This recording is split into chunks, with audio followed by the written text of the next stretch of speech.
saatnya kita dengarkan nasihat agama berkaitan dengan peringatan Maulid yang besar kita Muhammad Sallallahu Alaihi Wasallam yang akan disampaikan oleh guru kita Buya Yadi Taufik dan Mas Eshan pada beliau di persidangan. Sallallahu Alaihi Muhammad.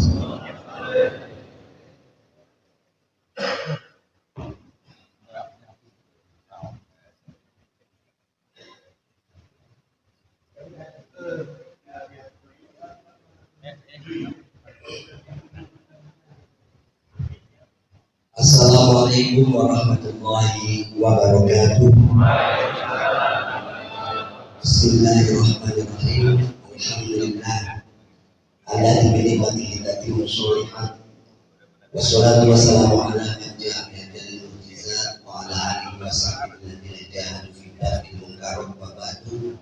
Faqala ta'ala laqad ja'akum rasulun min anfusikum azizun 'alaihi ma 'anittum harisun 'alaikum bil mu'minina raufur rahim. Wa qala Rasulullah sallallahu alaihi wasallam inna ma bu'istu bil hanifiyyati samha. Al hadis atau qala Rasulullah sallallahu alaihi wasallam. Yang saya hormati jamaah sekalian, wabil khusus para guru, para kiai, para ustaz, wabil khusus pengurus Waksilah, pengurus Masjid Al-Muhajirin, Kiai Haji Ridwan Abdullah, ada Kiai Haji Madinah, ada Kiai Haji Ishak Mursyid, ada Kiai siapa lagi? Semua pokoknya mohon maaf tidak bisa saya sebutkan satu persatu karena memang belum terlalu kenal, namun tidak mengurangi rasa hormat saya kepada para guru sekalian. Alhamdulillah saya bisa hadir di tempat ini karena undangan dari beliau Kiai Haji Ridwan Abdullah yang memang sudah lebih 2 tahun undangnya. Alhamdulillah subuh berjamaah dan saya ikut di sini. Kemudian momen ini juga sekalian peringatan Maulid Nabi Muhammad Sallallahu Alaihi Wasallam. Jadi saya ngomong soal Maulid Nabi kan. Jadi tadi kayak NU sebetulnya NU isinya apa? Nah, saya ingin menjelaskan. Maulid Nabi ini adalah peringatan makhluk yang paling mulia di alam semesta, yaitu Nabi Muhammad Sallallahu Alaihi Wasallam. Dalam Al-Quran Allah menegaskan, laqad ja'akum rasulun min anfusikum azizun 'alaihi ma 'anittum harisun 'alaikum bil mu'minina raufur rahim. Ini ayat kalau dalam salawat singkat Quran disebut sebagai bisyarat, kabar gembira bahwa telah datang kepada seorang rasul dari jenis kalian. Itu makna laqad ja'akum rasulun min anfusikum. Maksudnya apa dari jenis kalian sendiri? Maksudnya adalah sama-sama manusia. Jadi Allah tidak utus Rasul itu malaikat atau jin. Karena kalau malaikat nanti komunikasinya ribet. Malaikat Jibril kadang-kadang datang dalam bentuk manusia. Tapi hanya kepada orang-orang yang soleh, para nabi, para rasul, wali, dan orang-orang soleh. Sering nabi itu didatangi oleh malaikat Jibril dalam bentuk manusia. Bisa berkomunikasi seperti manusia dengan manusia. Seandainya Rasul itu malaikat, maka kita ini waktu itu para sahabat agak susah berkomunikasi. Apalagi kalau Rasulnya dari bangsa jin, perlu perantara untuk bisa komunikasi. Dulu ada tayangan di TV, namanya pembunuhan, betul nggak? Untuk bisa komunikasi sama jin ada orang yang kemudian didampingi, jin yang masuk baru komunikasi. Komunikasi itu nggak terus. Minta rokok, minta kopi, gelas, beneran ada di nyawa, betul ya? Namanya di TV kita nggak tahu, siapa tahu itu orang. Jadi Allah Maha Bijaksana, Allah utus Rasul itu adalah manusia, min anfusikum, supaya komunikasi lancar. Beliau makan, minum, tidur, beliau punya istri, berhubungan badan sama seperti kita. Tapi beliau bukan manusia sembarang. Karena dia adalah Rasulullah Sallallahu Alaihi Wasallam. Sifatnya gimana? Azizun 'alaihi ma 'anittum. Nabi itu sedih mudah-mudahan kalau melihat umatnya itu pada kerasa. Karena remaja kalau kita orang itu Nabi sedih. yang laki-laki suami dapat tanggung jawab sama istri dan keluarganya, tapi sedih. Ya, tapi sedih yang perempuan istri tidak oke sama suami dan sama anak-anaknya sedih. Yang pejabat tidak jujur nanti sedih. Jadi selain memperingati Maulid Nabi, kalau ingin menyenangkan Nabi, jadilah umatnya yang membanggakan. Anak remaja yang sekarang lagi musik di media sosial, orang banyak dibully dan lain sebagainya, awal dan lain sebagainya. Kita orang tua ini punya kewajiban menjaga anak-anak kita jangan sampai mereka pada tawuran malam-malam dan jangan pada kumpul pulang. Sedih orang tua itu kalau melihat anaknya pada di jalan pulang malah kepada kita. Betul tak? Betul tak? Sedih. Maka kalau ingin menyenangkan Nabi, ayo bareng-bareng kita menjadi umatnya yang beradab, umatnya yang maju, umatnya yang satu sama lain saling menyayangi dan saling mencintai. Itu sifat yang pertama dari ayat. Yang kedua sifat Nabi, harisul alim, sangat menginginkan kebaikan. Orang tua pasti ingin anaknya sukses. Betul tak? Ada di sini orang tua yang suka. Anak saya selalu pakai HP, trek-trekan sampai insan di gol. Anak saya kemarin nongkrong, tantenya pulang badan pada tak ada yang bangga dengan yang begitu. Tapi kalau anaknya sekolahnya bagus, kuliahnya bagus, kemudian dapat kerja di tempat yang bagus, gajinya gede, dapat mantu atau dapat istri atau dapat suami yang royal saya. Kasih gajian dapat tuan 25 juta seminggu saja. Mau nggak? Dapat mantu dan tapi kasih gajian 25 juta seminggu habis simpan dan minggu depan saya pakai lagi. Mau nggak punya mantu itu? Mau? Mantunya yang tidak mau. Persis Nabi itu lebih dari orang tua yang menginginkan kebaikan. Nabi itu menginginkan umatnya lebih baik, beradab, menyayangi, mencintai satu sama lain, tidak memendam rasa iri dan dengki. Nabi bangga kalau ada umatnya yang seperti apa, dari politisi yang jujur, dari ulama yang berilmu luas, yang berwibawa, yang menyayangi. Karena nama Kiai Ustaz itu, kalau menurut definisinya Kiai Haji Mustafa Bisri ada yang menurut dengan kasih air rahmah. Orang yang memandang masyarakat dengan pandangan kasih sayang. Jangan sampai berceramah atau ceramah dua-dua. Itu kalau itu awas itu tidak rahmah. Maka saya sering mengingatkan tokoh agama harus mengedepankan cinta kasih. Persis kita melarang anak kita main berkali anak kita takuti anak kelelap. Bukan karena kita benci sama anak, tapi karena kita sayang sama anak. Betul Pak? Bil mu'minina raufur rahim. Berharap orang-orang beriman Nabi Muhammad itu menjadi rauf dan rahim. Rauf dan rahim ini dua asma husna yang Allah sematkan kepada diri Nabi Muhammad SAW. Orang yang menerjemahkan kata rauf itu dermawan. Kalau dalam bahasa Indonesia itu sebetulnya tidak bisa diterjemahkan cuma dermawan. Saya sering mencontohkan makna orang datang ke rumah masjid, lapar kalau dalam pagi belum makan, belum sarapan, belum kena nasi, minta tolong saya makan dari pagi. Kalau saya kasih uang 25.000 kira-kira cukup nggak? Cukup nggak? Cukup dia pergi ke warteg makan bisa pakai ayam, pakai daging, minum teh manis, ada selesai di rokok, betul nggak?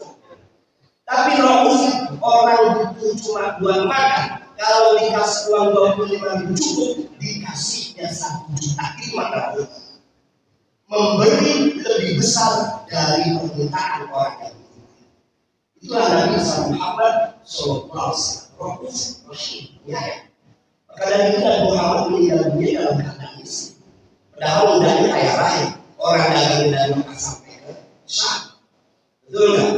120 kilo, gak ada mobil, apalagi pesawat, gak mungkin yang dibawa empek-empek lagi, gak mungkin yang dibawa somai lagi, yang dibawa barang-barang berharga, kaya raya. Maka ketika menikah dengan Siti Khadijah, maharnya kalau dirupiahkan, jumlahnya miliaran. Tapi begitu meninggal dunia, dia dalam keadaan karena terlalu sangat kemauan siapapun.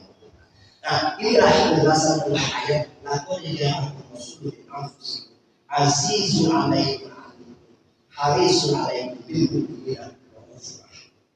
Banyak kisah tentang kemuliaan, banyak kisah tentang akhlak, banyak buku menulis, baik berbahasa Arab, berbahasa Inggris, dan bahasa yang paling gampang ini tahu akhlak Nabi. Lihatlah ayat-ayat Al-Quran yang berbicara tentang Nabi Muhammad SAW. Ada satu hal yang kami sampaikan ketika memberikan maulid Nabi, yaitu saat sakaratul mautnya Nabi Muhammad SAW. Orang hanya ingin memberi kalimat yang diucapkan oleh Nabi, ummati. Betul kan?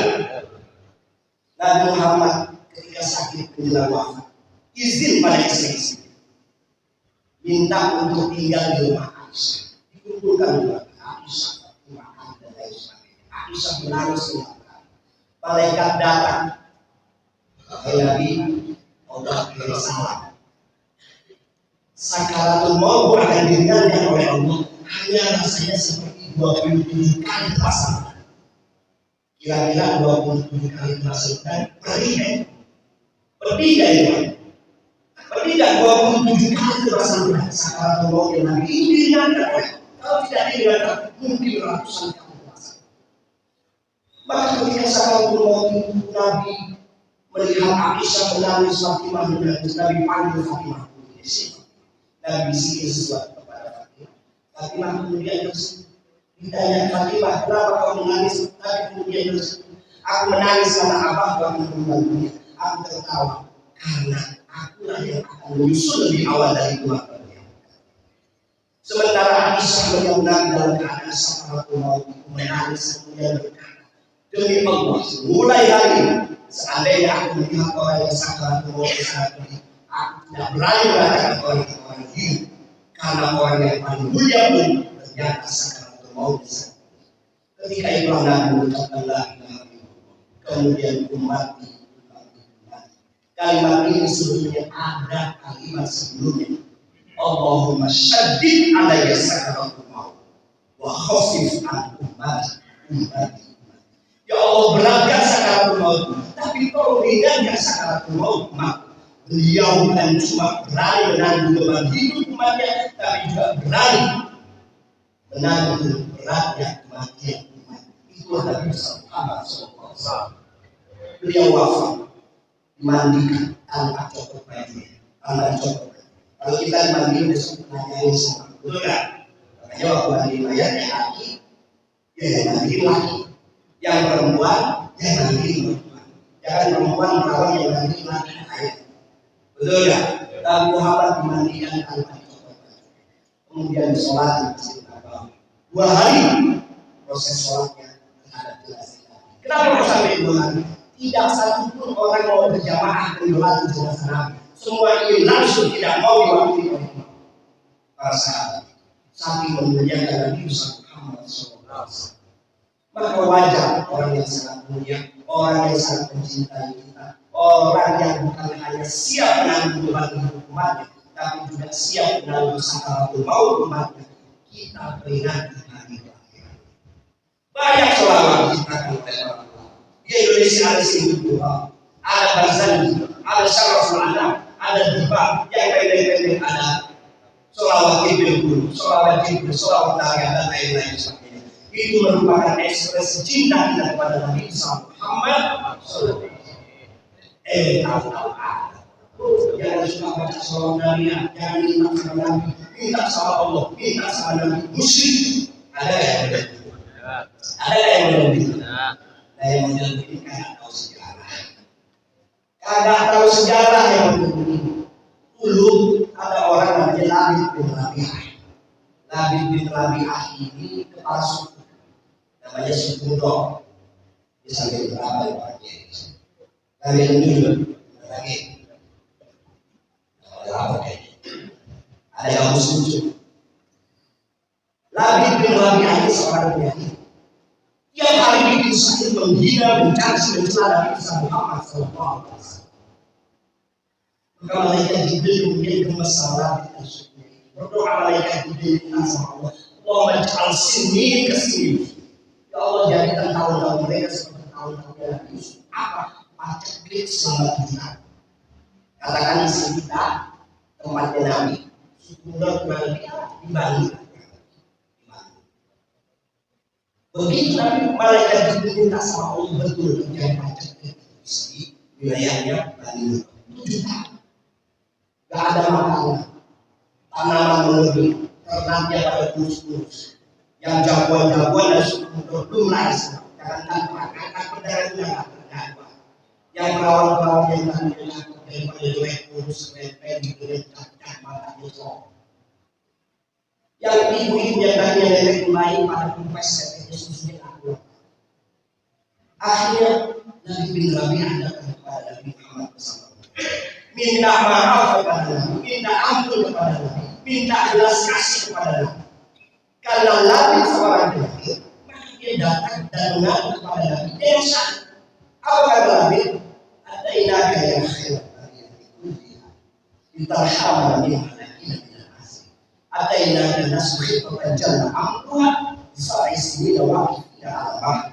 Ada inaga waladu abdul bilisanah. Wa bersahlah kumusabihan ifri. Wa al-qadikafai sedang segala minal juhi. Sunnah ma'amir wa layuhi. Wala syai'an mimma yaqulu nasu bil dah siwa alhamdulillah wa ilhis fa anta dunya wa anta dunya amal dunya wal akhirah fasal wala minka yawma hisab syafa'at yuzahzihu anna wa syafa'at la bila yasahih wa bila Nabi bin kami datang kepada Nabi Muhammad sebagai orang yang paling dulu. Kami datang mengaku bahwa tempat kami terjadi paceklik selama 7 tahun.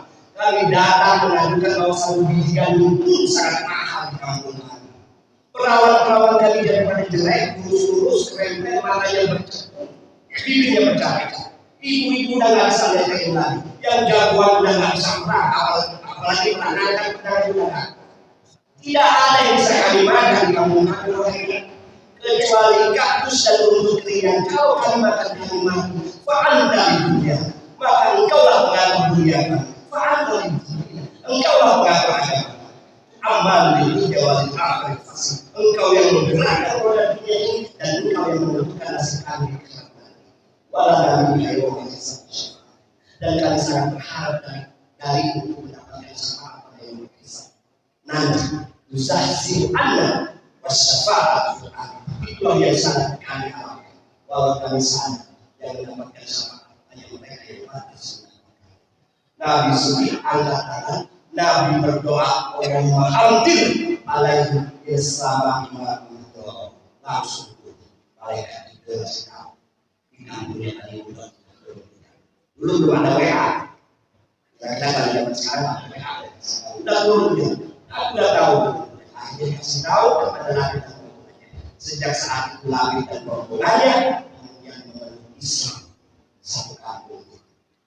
Jadi Nabi bin Rabi'ah memuji Nabi, minta belas kasih Nabi, menyatakan Nabi penuh kasih mereka bukan cuma di dunia tapi juga di akhirat. Nabi nggak melarang.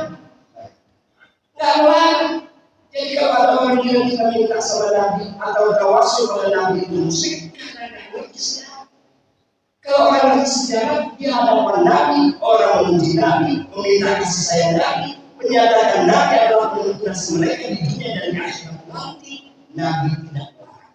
Yang dilakukan oleh orang lain di hadapan Nabi dan Nabi tidak melarang, maka itulah yang disebut dengan sunnah takririyyah.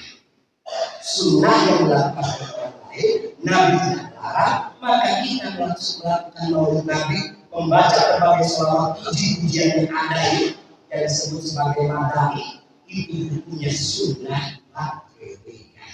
Sunnah itu ada tiga. Ada sunnah kauniyah, ada sunnah fiqhiyah, ada sunnah takririyyah.